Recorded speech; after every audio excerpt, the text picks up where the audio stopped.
transactions.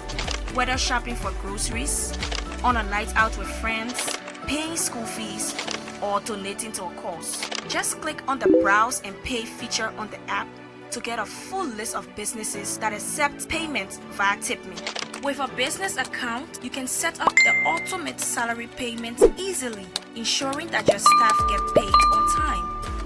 You can also integrate your TipMe account on your website, making it convenient for customers to pay for goods and services on the go. Long lines at the bank? Trouble with ATM withdrawals? You can breathe a sigh of relief, knowing that wherever you are, TipMe has got you covered. With our bank to wallet service, you can simply push money from your bank account to your wallet for instant access to your funds. You can also get cash on request from any TipMe location or have it delivered to you. With the TipMe app, you won't get stranded. You can trust that your transactions are secure and that your wallet is safe. Go cashless with TipMe and keep your wallet safe.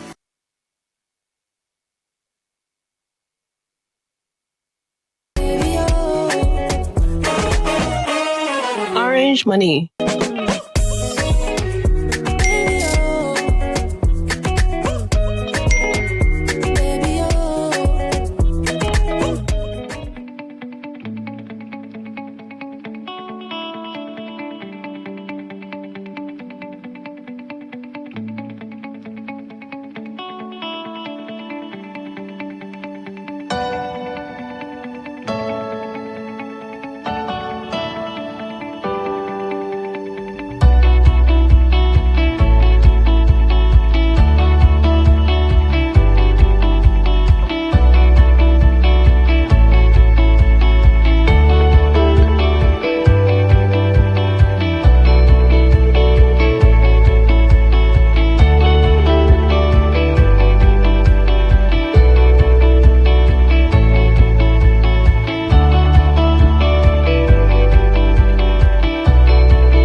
Welcome to TipMe, a fast, convenient, and reliable mobile money app. With just a few easy clicks, you can make transactions right from your mobile phone.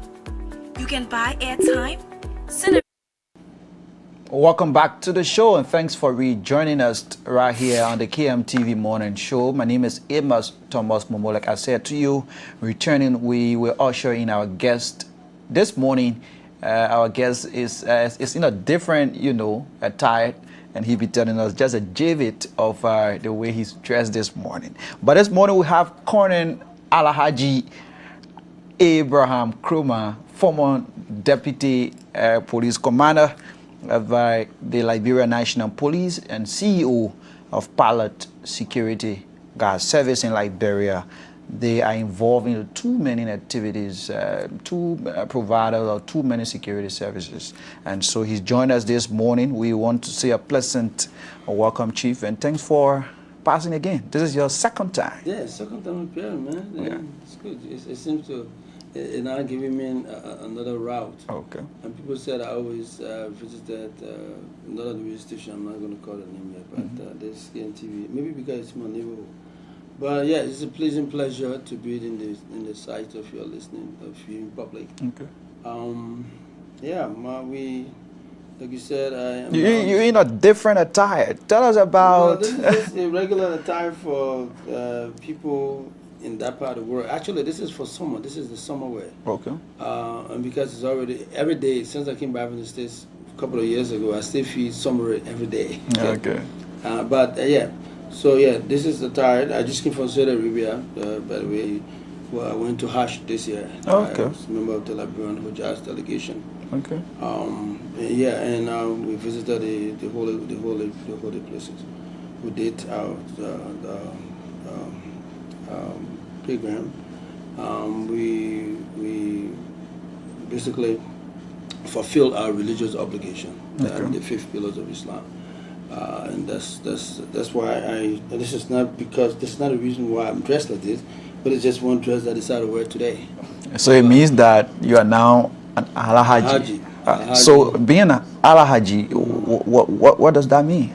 It's just a nomenclature. It's just what they call people who visited who gone for the Hajj. Okay. If you visited, it's like stranger. That's the way they call it. People who visited another land, you're a stranger. And then everyone are opportune to do that. Not everyone opportunity to do it, but it is a defined obligation for all Muslim. You must do it to fulfill the 5 pillars of Islam. Okay. But this one is as obligatory as it is. You have to have the means to do it. All If right. you don't have the means, you can't make it. So, and this one and giving zakat. Those are the 2 pillars of Islam that you have to do it when you have the ability. Okay. Since I have the ability now to do it, And what are some of the abilities? you must have the funds. Oh, You must okay. have the willingness, because it is what they call in Arabic niyak is your intention, is what you have in you that actually prepare you to fulfill this process. And so, and it's not destined to and by and for every Muslim, because you can have all the day if God has not selected you, if you're not selected by God to do it, you can get all the money, you can't make it. Okay, let's leave that. He's here with us, Alhaji Colonel Alhaji Abraham Kroma. How's life outside of government? Life is fine. I'm blessed. I've been fortunate to have a very good supporting class, and so I basically have had a lot of blessing, a lot of folks supporting my current status. I am now a businessman and a security expert, so to speak. And now I run my own. I'm now the CEO. I'm the president, the vice president, the secretary, the minister of justice, the inspector general of police. I'm all. So I look at you the next day. I don't like you, I fire you. Sure. That's the kind of position I found myself in, and it's very fun. But no, on a serious note, no, I'm running a very tight situation. Liberians, and I'm fortunate to hire some Liberians. I've worked for people. I worked for government all my life, and now people work for me. I've managed to be at the giving end of Liberian, and it's very good to give. It's very good to be the person that Liberians will be looking up to for the survival and sustenance of their family, and that is a privilege. And I'm very opportune and I'm very humble by that experience. And now I provide services to Liberian business. Yeah, matter of fact, I provide service to the former president of the Republic of Liberia. Okay. That is one privilege that I have, and a couple of other senators in this current government. Okay. And I've also had the opportunity to provide service to the deputy Speaker? well, no, not the deputy speaker, but the deputy chairman of the CDC. Okay. So across party lines. You can come here. We can promote your business. Yes. Let's talk about parlor security a little bit. Tell us how is it going, and what are those services you provide? Parlor Security is the premier security organization in Liberia today. Now we're extending to other part of West Africa. We might be, after negotiation is settled, we might be going outside of Liberia to the Ivory Coast. Okay. So, but we provide VIP. The sort of VIP we provided to Stanton, Waterspoon, yeah. Waterspoon, and he and his whole entourage came in here, and I promised him on the phone. I said, "Look, I give you full protection. You come here, not a squash, not a mosquito will attack you. Nobody even look at you bad because I will be there." Okay. And I took him from the airport, brought him in, and took him through all of his tour and other places he went. My people were there. I was there by radio and telephone, and we so protected, provided VIP protection, and that's one of the protocol we have. And then we also provide home security, gas security for homes. Okay. Every part of Liberia we provide that, and then we also provide petroleum security. We actually are the premier provider of security to all petroleum institutions in Liberia today. Okay. Starting from petrol trade, starting from Connex, starting from Total. Total is Connex, actually. Okay, yeah, change to Connex, Total, sure, yeah. Petrol trade, Streamex, Okay. Mariba and Son. So we've gone for training, special training, providing to our folks as to how to handle gas stations protection, how you provide services to gas stations, and we also provide industrial security. Okay. We got a couple of industries at our proposal. We got the spaghetti factory. We're extending to the southeast. We have the Golden Veridian, Golden Safeguard. Okay. We provide, and also provide bank security. We have the central hub in Central Bank in Banga. Okay. So we're not vibrant. We provide very minimal cost to those services because we want to have the opportunity to provide similar opportunity to Liberians. So we don't want to be astronomical in our charges, but we want to be a little bit considerate and share most of our profit to the folks that work for us. Getting all of those done is very costly, financial wise. How you getting done? You are man in government. You got a many resources. How you get all of those things? Well, I have friends, and besides the friends I have guts, I have tenacity.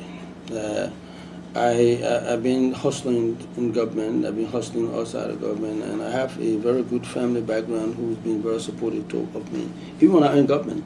When I go to university, I have family background supporting me. I still got up a dam when I was in school from everywhere. Even though I just basically went to non-private school. I went to left private school to go to government school because some foolish reason that I'm not going to put out here. But I went through there. And I struggled through, taught my heart, and I went to the University of Liberia. After University of Liberia, I entered the law school. But then I left the law school, then I went to do 3 graduate degrees in the States. One in criminal justice, which is my primary force, and then education, and then management. So so pilots has been, so all of what I've learned from taught my heart to LU to grad school in the States and work for the U.S., I worked for the Superior Court of New Jersey for almost 14 years.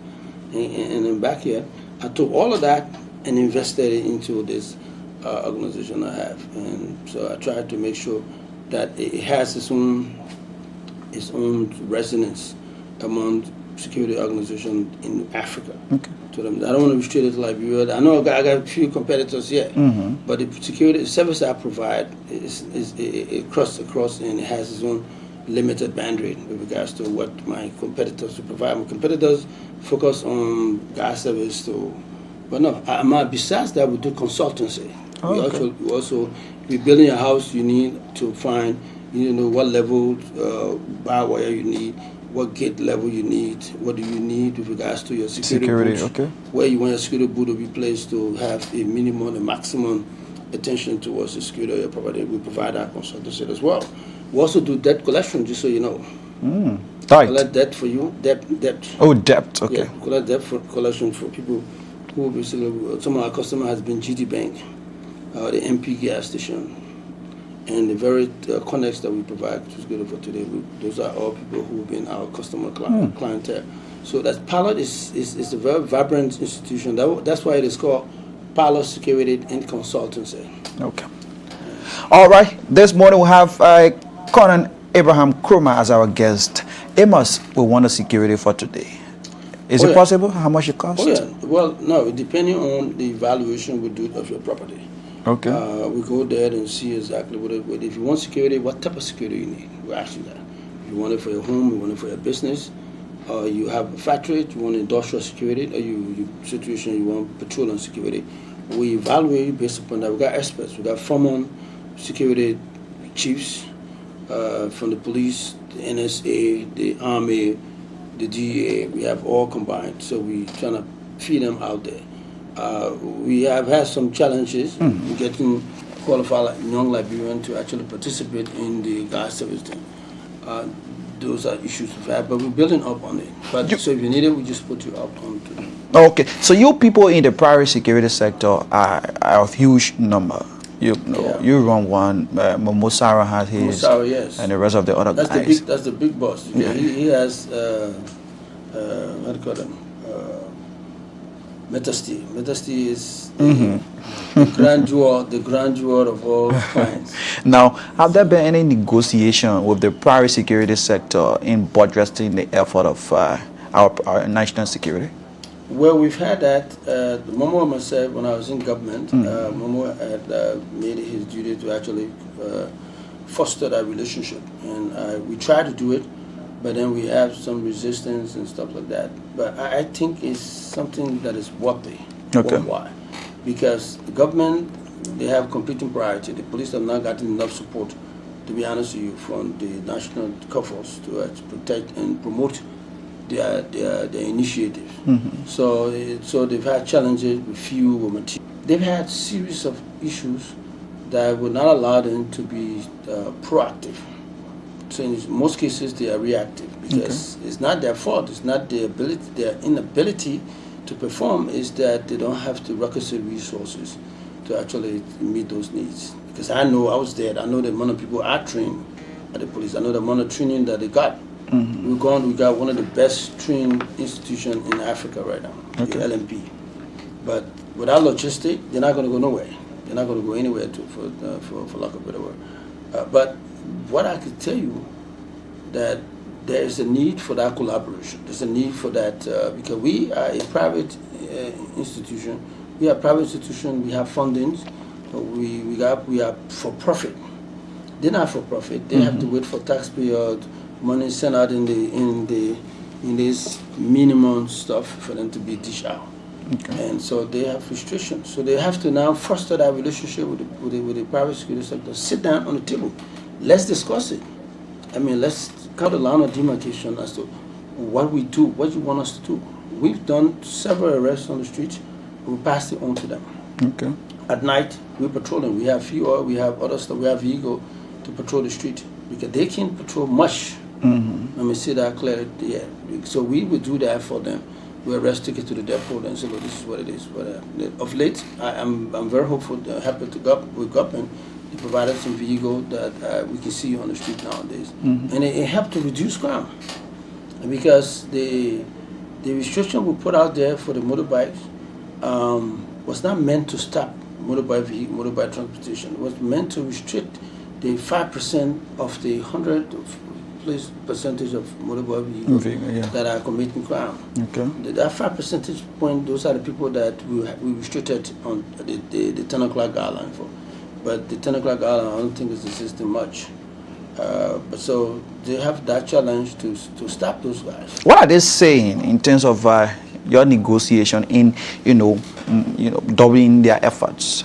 Well, Momosaro is the head of the private security organization. I've never been to any other meetings, but I respect whatever they say. Any agreement, any kind of contribution they need, I will come and pay mine. But I've been very busy in sitting. But my understanding is that Momosaro is the guy who has been meeting government and things like that. My own negotiation, since I'm an old police chief, I try to limit my interaction with the guys, with the middle level managers, the zone commanders, the higher level I've gone to. I've contacted 102 almost all of the time. I shared with him the last time we arrested a truck that came from Ivory Coast to take stolen rubber from Maryland.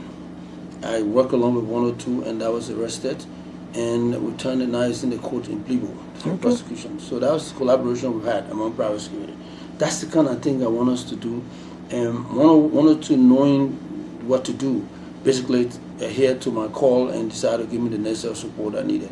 And we stopped that crime, and that crime, that would have put Liberia at a risk for a private investor here. The fact that we stopped that crime, the rubber theft situation has just dropped, just for that one arrest, has dropped tremendously, and because of that collaboration between the police and the private security sector.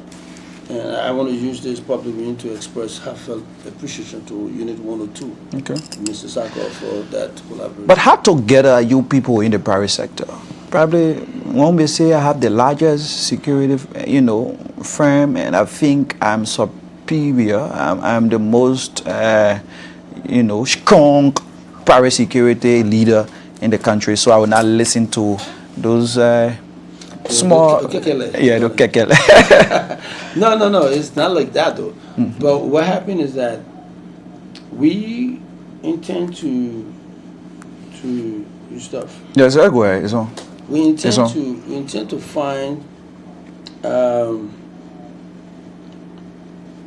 We've opened up to the up and coming private security folks. The only thing I've asked them to do, go ahead and register, pay your bills, pay your dues, be a legitimize yourself, have an office, have the requisite government regulation, pay your taxes, so that you're recognized. Because if something happened to somewhere, you should be able to meet up with the obligation, so that they can't just bunch all of us together to say the private security is not worth it. And that's my call to all of them. I try to let Momo know that as well. To get these young guys, young people, I mean young guys, the guys and older folks, who been doing privacy, who been also up old police put decided just create their own thing. Yeah, they put uniform on somebody just say but somebody do. And they're not properly attired, they steal from the folks out there and they come back and the people can get their just benefit. Okay. Then they start to hold all private security in one bunch.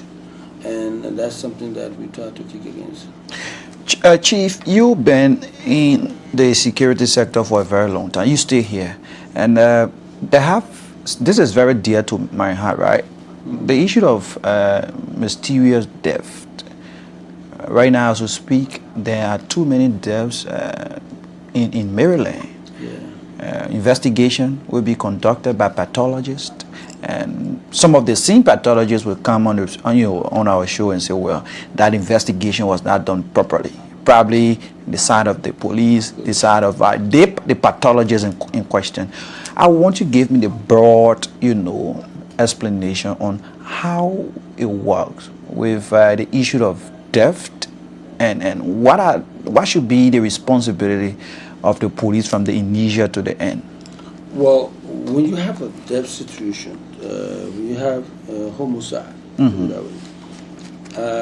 we have the homicide department in the LMP. They will go to crime against person. They will go in there, the place is preserved. The crime scene is preserved, and then you find the requisite individual who understands exactly how to remove the kind of body. Okay. And then it's sent to the morgue, and it's preserved so that you give room to guys who are trained to investigate homicide. Police should not be in the business of announcing whether the foul play or no foul play. It's not police responsibility. Okay. It has to be the pathology. There has to be people who actually are trained to doing those things. So the preservation of the scene is very important because you don't want extra and ordinary or other material to come in there, which will. So the preservation process is where you barricade? Okay. Barricade the scene. Okay. You put a tip in the movies. You see they put Sure. a tip. Yeah. Put a tip there that's preserving the situation, protecting the crime scene. Then you get the right guys, well protected. They come in there.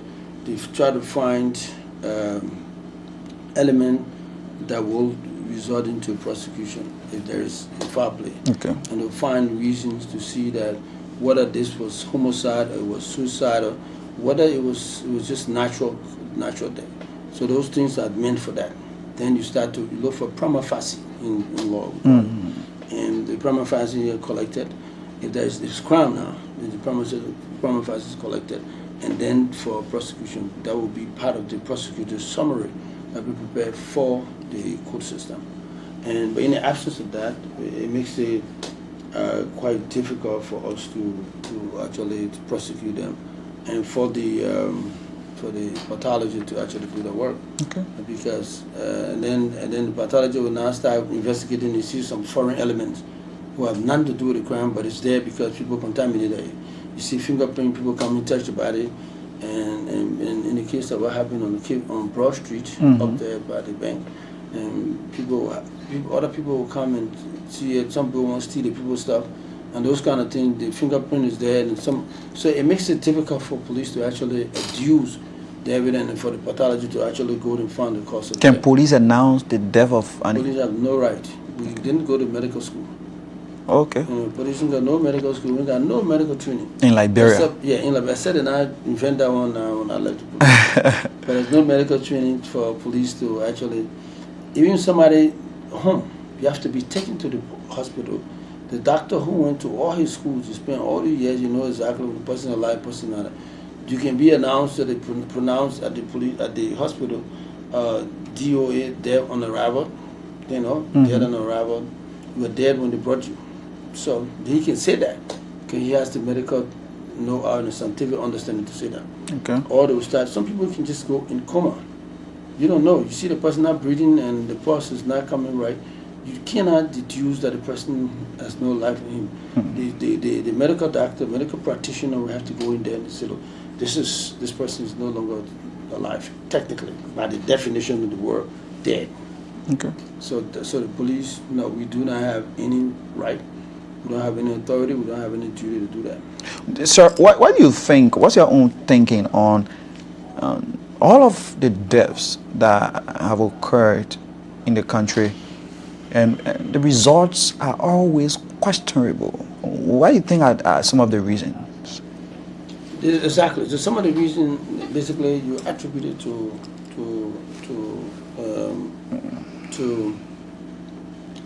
say you attribute it to the lack of preservation, the lack of preserving the ability to preserve the scene. And if you do not have folks preserving the scene in an appropriate manner, and your initial investigation basically will give a lot of reason for how the case is going to be handled. But if you do not provide that initial thing, it makes it difficult for us to actually see that you found a better result as to what it is. So your best bet is to provide a better outlook as to what it is that people will do when these things happen. Okay. So it makes it worthwhile for institutions, for the government to invest in the LMP human crime against person. At LMP as a whole, the CSD department is the brain behind every investigation in LMP. Okay. And the support base there has not been forthcoming too much. I can say that on this national radio. The support base has not been forthcoming, and I hope, I'm still that they try to direct the attention to that, because people think they buy a new car, 2 cars, and 3 cars. That's not all the support that the LMP needs. The LMP need a refurbished Crown Lab. Okay. They need to have those. They need to have a vehicle. They don't even have a vehicle that's supposed to be preserved. We take take people from the scene. The vehicle that's supposed to take them to the place, that it has to be a specialized vehicle that you take somebody from the scene, so as to preserve the person's. Somebody's bone is broken, somebody's arm is broken, somebody's head is smashed. Those are places you have to take the man into a scene where the man's body parts preserved to be taken to the lab for evaluation. So you think, in terms of logistic-wise and all of those other needs you were pointing out, you think yours time was a bit better than now? Well, I can't say my time was better, but what we did, we probably handled things differently. Okay. But we had a little bit of support from the national government, a little bit. We had a little bit of support, and then we also very the chief of police Mr. Gregory Coleman was very instrumental in creating alternative course of action. Okay. And that's something that we have to start to invest in, create an alternative that will supplement whatever we have, and that took us a long way in combating most of these situations, because the folks there, the politician, and I've also said that I'm writing a serious article on it. The politicians are politicians. There's no way you can change the politician. The man is hustling vote. The man and woman is hustling vote. They want to have people to like them, to re-elect them, or to keep them in office. So the man in the district, I put the guys in the rural district at loggerhead with themselves, because I said to them, we took a budget of $41 million to have a vibrant police force where we will handle everything. We have uniform, we have vehicle, we have Crown Lab, everything we put up to them. The guy look at the man walk out of the meeting and say, "No, this thing can't do this. What other people get, other people not get." But the nucleus, the macrocosm, we comprise almost all of what is there in the country. Without us, there's no stability. So why would you not focus on stabilizing the country first with security? Then the health and all of those things will come in. Because health is a recurring situation that will happen. We know that. Then education, very, very, very, very important. But you have to be stable, you have to be secure before you do all of those things. Sure. But we try to hammer that, all the biggest hammer you can find, to hammer that into the heads of these guys. So I said, okay, since you're not understanding this way, let's segment it. Let's segment the rural district. Let's say, look, District 2, District 1, District 3, District 4. Let's draw up your security firm, the security needs. Yeah, how many security you need? Oh, you know what? My district is very big. I need this. I need 10 security here, 5 on the other side, 5 on the other side, 20 security for you. 20, right? You gotta unify them, right? You gotta put them in uniform, right? Yeah. You gotta make sure that they are supported. Yeah. I got to make sure that they have the requisite instrument. They have guns. They have handcuff. Don't get a gun. Get a handcuff. Get in 3 set of uniform. Get a baton. Okay. Okay. So you put that calculation. Put that for 20 men. Do the calculation and extrapolate the total. Put it down. Go to they should want to in Monrovia alone. They should want to. They should what 17. Yeah, 17. So do they should want to 17. You got all that. When we finish giving the calculation for just Monrovia, Monrovia alone, get on the bill. I was like, really? I said, this is the bill. Yeah, this is the bill, just for Monrovia. So let's go down to the suburb. Let's go down to Kakata. Let's go down to all the other political subdivisions. Let's go to the political. Let's go. We saw it was huge. Then they have the guts to compare us with Ghana or other places. You can't do that because you can't be a minimum of what is there. But okay, we say we're not going to do that. We're going to even sometimes borrow people from one district to another district just to augment this process. Okay. Because that's the best way out to go.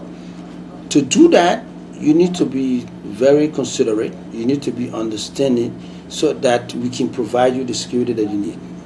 Just the minimum resources with the maximum expectation you have. Agree? Because this is what it is. 41 million will do that for you. The guys said, no. Out of 41 million, they give us 2.5 million. Really?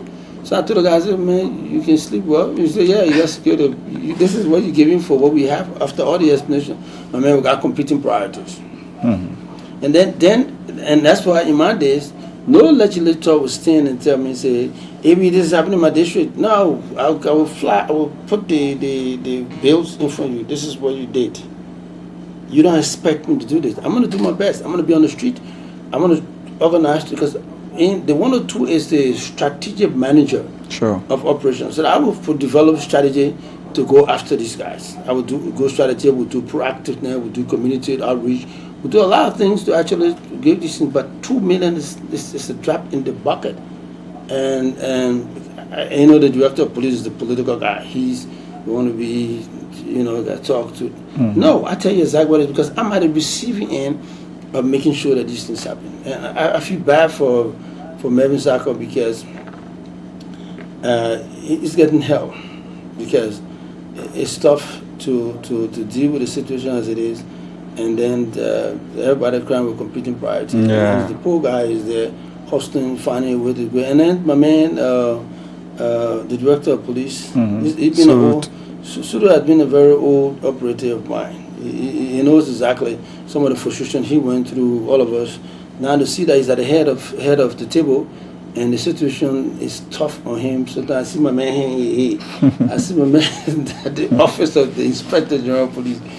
But you see, everybody's loving double on the street, but it's tough out there. So, but the guys are doing the best under the given situation they have. They are doing the best under the given situation. When do police turn aggressive in terms of protest? Okay, protestation. Yes, it's a constitutional guarantee obligation by citizen. Article 17, right? Of our Constitution, right for that. And in my days, and now interestingly with the current government who was in opposition, we had some standing agreement. I told the folks, look, I'm from student politics. I'm a student leader. I helped to create a political party on the university campus. And I also former member of the Student Unification Party. I was a member of a militant wing in the 80s, in the late 80s. So I understand exactly where you guys come from, making sure get your voice out there and let you be heard. But I also have an obligation. There is something called the social contract that I'm managing the police aspect. You are part of the other aspect that has to do with the citizen. You have the right. The citizen basically gave us the right to use force, so as to maintain law and order. And interestingly for us, there is a component in the new Police Act that talk about maintenance of law and order, and that I took to the best of my ability. I use it I use it to go after people who play loud music in the neighborhood. Maintenance, I use it. You talk, I open the book, I show it to you. Ma'am, this is it. The article gave me the right. And this thing is constitutionally based. It was enacted by the Act of National Legislature. You see it? So I'm not, this is not from Gompa City that I'm trying to implement. It's from here. So it's not from my home. Yeah. So I make that argument. So the folks out there, they have the right to use, to actually demonstrate, assemble. That is a right, guarantee. But also have to respect the fact that there is a law and order that has to be maintained. Where your right begin, where your right stop, another person's right begin. So I educate these guys about it. And it is the police responsibility to educate the demonstrator. Most of the cases are taken from their homes without any preparation. They say, "Man, I go got demonstration." And that's why I went after the head of the demonstration. I called them up. Every demonstration that happened here, there was a meeting before that demonstration. Every one of them. And Mr. What's the folks name? What's the guy name? The guy who had the chairman of the CDC. What's his name again? Moba Molu. Moba Molu was the guy who have had almost all the meetings everywhere. I could tell him to Moba, yeah, bring your people. And he said, "You demonstrating on August 24th? Yeah, bring your people. Let's say we talk. Let's draw the demarcation. Let's see what it is. Where you want to be? You stop and playing. Let me see it." Someone said, "Man, nothing we are playing. We just tell you we're demonstrating. We want to nothing with you." So I said, but you know, they say those things. And I go after them. I go after them again. I say, "My man, I'll go to the party headquarters. I go after, making sure that I find one or two persons who will tell me, say, look, we're marching on the main road." I said, "No, you can't march on the main road. You stop in vehicle. Go on the sidewalk, do your placard, go to where your destination, go there, and maintain the free flow of traffic, but still show up to actually express yourself. It is your right. Nobody will stop you. And I'm not going to send no policeman to take you from there. Once you maintain your boundary, once you respect other people's right to use the road, you have the right to use it, but other people must have the right to use it as well." So that's the kind of discussion I have with them. And not a single day under my watch that we had. One situation we had where I had to use tear gas. That was on, and it was the most unfortunate situation I ever had. That was on the bypass. Okay. The CDC was demonstrating. They have blocked the road. The Muna panel was in the middle of it. All of them was in the middle. They were all in the middle of it. They blocked the road. And I went back to them and said, "Yo, you can't do this. You're blocking the free flow of traffic. The folks cannot go to where they want to go. You have the right as a political institution to do what you're doing. But you don't have the right to stop other people. Not everybody CDC member. Or not everybody member of your party. So give way. Let other folks use the road. Go on the other side."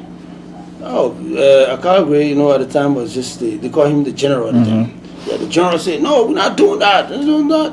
But mind you, after saying not doing that, he was already gone. So he left the guy, the road there. So I told the guy to disperse the crowd. Yeah, I dispersed the crowd. And it was unfortunate. But unfortunately for this SDA school, the tear gas ran into the kids' school and it was all disturbed. And that's the worst day of my life. Yeah, I had to disturb kids in the school. But at the end of the day, the crowd was dispersed and the free flow of traffic. Nobody got hurt. Nobody got humiliated in any way, shape, or form. But they cleared the road and the road cleared. But then they turned out, the general turned away people on another side of the road. I think Busukora area there. But then they were not on the road and they were sitting on the side, and which we respected. They stayed, they aired the view, and they were out. So the name A.B. Nkrumah Yes. then was that name that many persons, when here, panic. And so, what's your relationship right now with the motorcyclists? Oh, those guys. Yeah, my man, my bikini. I told him, I said, "My man, I come and run for office." Yeah, run for office, so you got no more chance to be chief of police again. So I said, "You have to vote for me." "Yo, chief, vote. I vote for you." Yeah. No, just kidding. I'm not the implementer of political policy. I'm not a crafter. I'm just the implementer. So my training did not take me to implement crafting. So I told him, I said, "Okay, so no, for them between us, we good, we're fine. they see me, everybody wink at me. The other day, I passing around, I stopped to take the gas station on the P&K. He said, the general. The general. So he came to me and said, the general. So he Papa me. When you're talking to me, he said, the general. The Brabi that big general. So he left for me. He left for me. Back, he reached a little distance. He said, wicked general. He drove off. But at the end of the day, we have a relationship is cool. Look, the guys who, the real serious-minded guys knew that the role we played with them were implementing government policy. It was not Ibi Krumah generated policy to go against them. No, that was not what it was. It was a policy that we sat with the motorcycle union. That's the interesting part the public will not understand. Okay. I sat with them, along with Minister of Transport, along with everybody, every functional of government regarding to transport movement. They all sat on the table and were discussed at the ministerial level before it came down to our level, and then we're implementing at our level. And then from that point, they all felt good about it, and they all agreed. The guy who's at the foreign ministry now, what's this guy name? Oh. The guy who's to be the head. What's this guy name? Damn, I was forgetting my boy name. He used to be the motorcyclist. Yes, motorcyclist head. Okay, so he basically sat with them. We did everything fine. But then, after that meeting, they went to the guys. I think I was able to come out of that, but I'm nowhere. So, but I didn't bother with them. So I went ahead with strategy I developed. The strategy was to get them off the streets. It said, the street road to go, and then the main boulevard was going to be a no-go zone for them. Okay. And we implemented that. We took the guys who were there. Matter of fact, the reason why I put a search warrant to go after the motorbike back in the River gas station, they had gone to the place there and they burned one vehicle on the Ghana's Highway. Yeah. The Somali Drive. The Somali Drive. Somali Drive, yes. So at the end of the day, we're looking for the bikers that burned that one. So I went all around the country, nationwide search for the bike. The blue bike with the red strap on it. I didn't know one of them, so I collected every bike that was there, blue, black, red strap. I kept all the police stations are doing an investigation. That got them off the road, and then the ones, when you come, your bad situation will allow you to go on the feeder roads. And we got one person with the bike, and that person was. Do you sometimes feel very bad with the way things are going on in the country, and you are not in that, position to put hot to it, security-wise? No, I don't feel. I feel disturbed sometimes. Okay. But then I do not hold the current holder at police headquarters responsible for it, and even the government. It is the president's responsibility to hire and fire to political appointment. Mm-hmm. You might think be the best, but the president got their own wisdom to knowing who they think is best for them. The president decide who's best for him, who's not best for them. Mm-hmm. And besides that, the current guys are very good guys. They can manage that. The political situation, the president's security manifesto, criminal justice manifesto, is drafted by the political people in the political party. It's passed on. The president include the security manifesto, the political manifesto, economic, all of those things. That security component is sent out, and the president takes it. The Minister of Justice is the key manager through the Solicitor General and pass on to the police. Mm-hmm. When the police manifesto comes out, and the criminal justice manifesto, the police function is managed by the director of police. Okay. And that thing comes in the political sense. That political sense is brought there to the director of police. The director of police takes it, and traditionally before the police have only two deputies: the deputy for administration, deputy for operation. You call the deputy for operation and say, look, this is it. But the deputy for operation, reasoning there is to take that political sense and provide an operational strategy that will make it effective for the government, for the president, to actually seek his own political interest. Okay. For the government, for the country. And the director, the 102 now, will develop a strategic framework that will actually build an implementation posture. Okay. That implementation posture is developed by the 102, and it has to be teleguided by him. And then the 101, who is the Deputy for Administration on the same level with 102, has to be the one providing the funding and creating the atmosphere for implementation for that particular process. So both of us count on that particular strategy. At the end of the day, that strategy is taken by the 102 through the police structure and sent to the deputy, the assistant, the commissioner for operation now. That's how it is called. He is actually the chief of operation of the LMP. He takes that now. He has to now operationalize it. And mind you, the 102 still has to have an eagle eye on that operationalization of that particular strategy that he's developed. Okay. And when it goes to the operation guy, he has to take it now and give it to the 109. That's the job that Patu Sulu did before he became Inspector General. It goes to 109, who is responsible for the Lee War and the Monrovia department. Okay. So he takes that operation team developed by the chief of operation, who is the commissioner of operation. The 109 now, as it was with Patu Sulu, will now go to the Lee War. He's actually basically the senior inspector. Go to the Lee War and pass that on to the Lee War. This is what should be done. This government, our strategy is community-oriented and traditional policing mix. Okay. So that is explained to them, and the Monrovia division is also take that, operationalize it like that, and it's been managed by the various functionaries, the Zone 1, Zone 2, Zone 3, Zone 4, Nima County detachment. All the detachment now will start to operationalize that stuff, and then that's how it works, and it's supported by the Deputy for Administration. Okay. Of course, spearheaded by the Director of Police. He have an eagle eye. Everything happening, he's going to call 102. Why is this happening in Banga? Why is it happening there? 102 now will start to follow up on the Commissioner of Police for operation, and then the chain goes around. But to do that, you will need logistical support.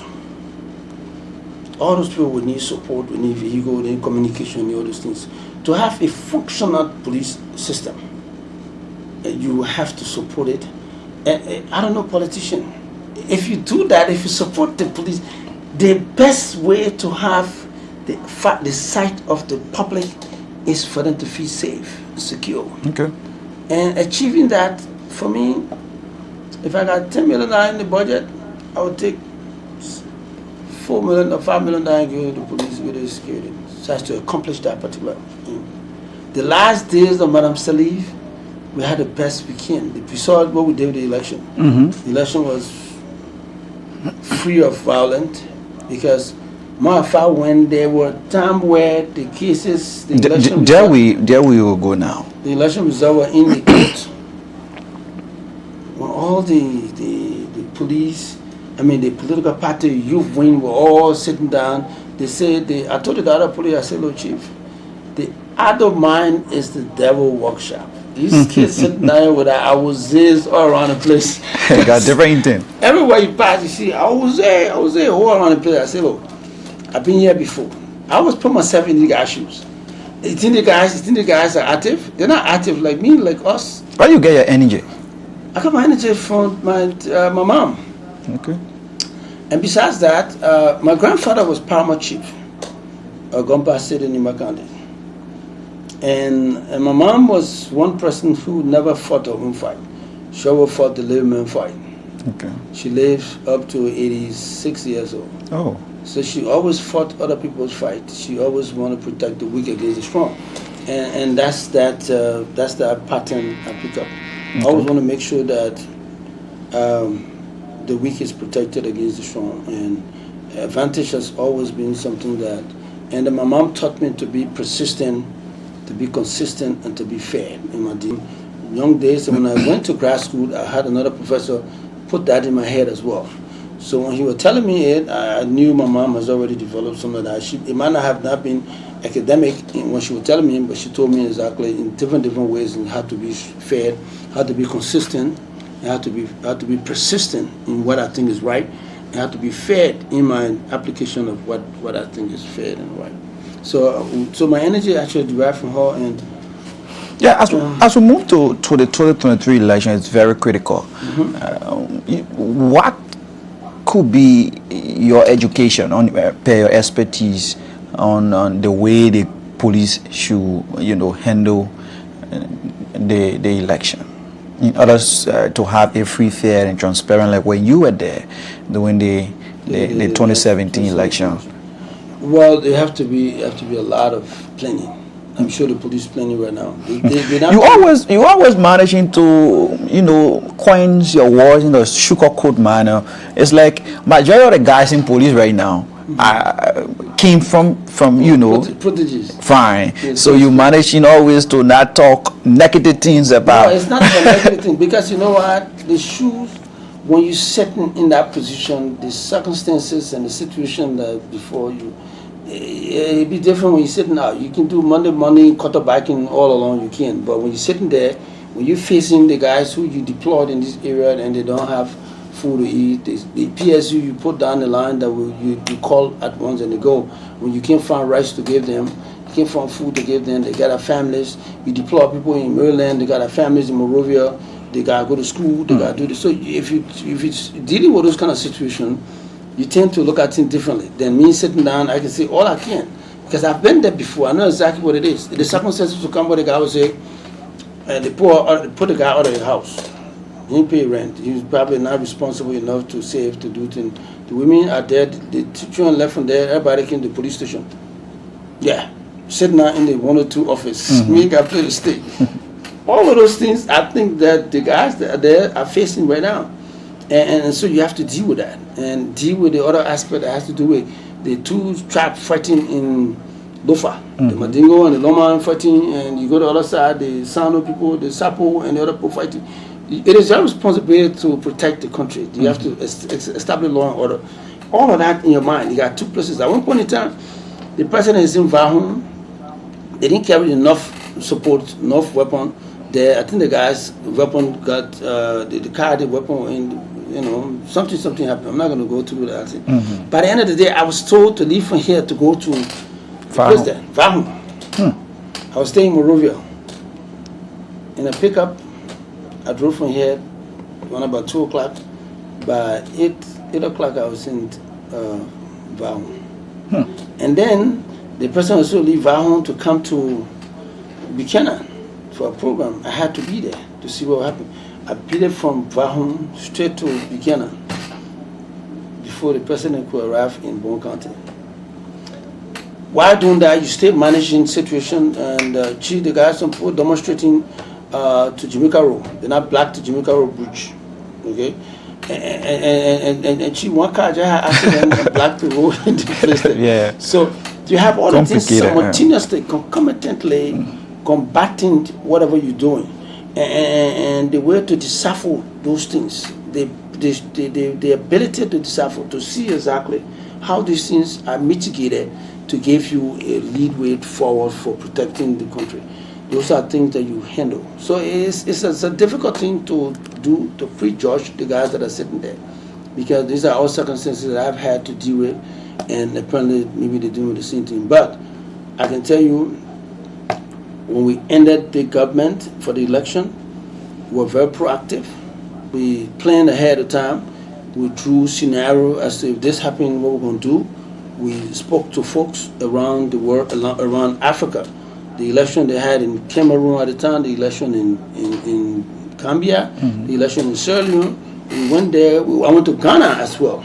I did best practice understanding. So we came back with that information and to use it for our election as well. So it gave us an added advantage because we're clothed with the weaponry to actually apply to these guys. And then we were very strict to everybody. We had a sitting vice president running, and against the opposition. And so we had to be fair. We have to be consistent, persistent, and fair. Okay. And then we distributed police officers to almost all of them. Anybody who knows, one time fine, we stay, make sure we develop close contact. At the time, I assigned Mr. Padusulu to the CDC, for obvious reasons, which I can't explain here. But he had a chance to be there and made it easy for us. Okay. So we wanted to have close contact with whatever problem they had. We assigned other people who, for obvious reasons, had reason to be to other political parties. And those are strategies that was developed, masterminded by the chief of police at the time with our own input. and we delivered the most peaceful election like we've ever had. So now, finally, just as we conclude, if you want to give a word to the way the security sector is proceeding, what could be that word? Is it to your best taste, or there are lots needs to be done? No, well, they're doing the best under the given circumstances, but there's still room for improvement. Okay. There'll be room for improvement, and I will be there. Even if they don't invite me, I will force myself to make sure to be there to make it right, because peaceful election is all about responsibility. Fine. And I made it my duty to making sure that I reach out to the government circle, to reach out to the opposition and the ruling parties, and make sure that whatever expertise we've managed to get, we got experience. I mean, it would be foolhardy not to tap into the experience that we had. We just gave you the most peaceful transition from one democratic election to another. You won't tell me you're not tapping into that? You need to. You have to tap into that. But sometimes some people find it difficult to come and seek knowledge from other people. Fair. No, and I'm saying that on the national TV. Don't be afraid. I'm open to help. Okay. I was educated by myself. Government didn't pay 1 cent for it. I was given free of charge for what I learned. And then the experience I've had over the years, I will pass it on. Okay. It is our responsibility as Liberians who have acquired some level of experience and understanding of things, who provide it pro bono. I'm not asking to be paid. First, I was asking for consultancy fee from people, but now at this point in time, I don't need that. Okay. I just provide free consultancy, free advice to the opposition and the government, so that we can have a peaceful election for our country. Is it because you're okay now and just need to help? No, it's just that I've realized that if you don't give these things, people think that you're too expensive to come and pay. Okay. So let me give it to them free. They come for it, and then I'll give it free of charge without asking for 1 cent. Thank you so much for passing. Is there anything you wanted to touch on? No, basically it's a pleasing pleasure and it's a privilege. Your setup, you reach far outreach to our folks. I've listened to your guests, your deliberation over the time, and that's the reason why I squeezed out short notice. You told me yesterday, and I made it my duty to come here, not for any gain, but to make sure that I contribute towards your outreach to our folks around the world. Okay. So it's a pleasing pleasure. And I told my folks out there that we're hoping for this country belongs to all of us. Don't think nobody's more Liberian than a friend. We're all Liberian. Be part and parcel of everything. Thank you. Both to the opposition and to the ruling government. Thank you so much. This morning he's Colonel Alhaji Abraham Krumah. That's right. He's the former 102 Liberia National Police and CEO, Pilot Security and Consultancy. Wow, that's very good. Thank you so much. Until tomorrow, come back here. I want to say thanks to all of our viewers, thanks to our technical team here. And we'll be here tomorrow. Tomorrow, we're going to be having Mr. Eddie Jawolo. He's the Executive Director of NAMBO. NAMBO is, responsible for election, election process. He will come here to talk. We'll talk about governance. We'll talk about the election and other, grading system they've been doing for the president. He'll be here as our guest tomorrow, and so we encourage all of you to tune in and follow as we discuss national issues. My name is Amos Thomas Momo. I'm humble always to be here. On tomorrow, we'll be here with Mr. Eddie Jawolo, the Honorable Colonel Alhaji Abraham Krumah. We're our guest, and we'll talk about the pilot security, we'll talk about national security as we move to this election. I'm humble, and until tomorrow, we'll be back here. I'm bidding you a pleasant rest of today from Liberia. Bye-bye. You're versatile, I mean. He's contesting against poverty. He's contesting against underdevelopment. So we have been involved in the community, the issue of, doing something, showing a footprint. We have actually been involved in the community doing things. The whole issue about elections, the candidate tell the people, who are you? Why you want a job? Most of the major challenges in my GB, especially the young folks. We want that tax to come with compensation. Okay.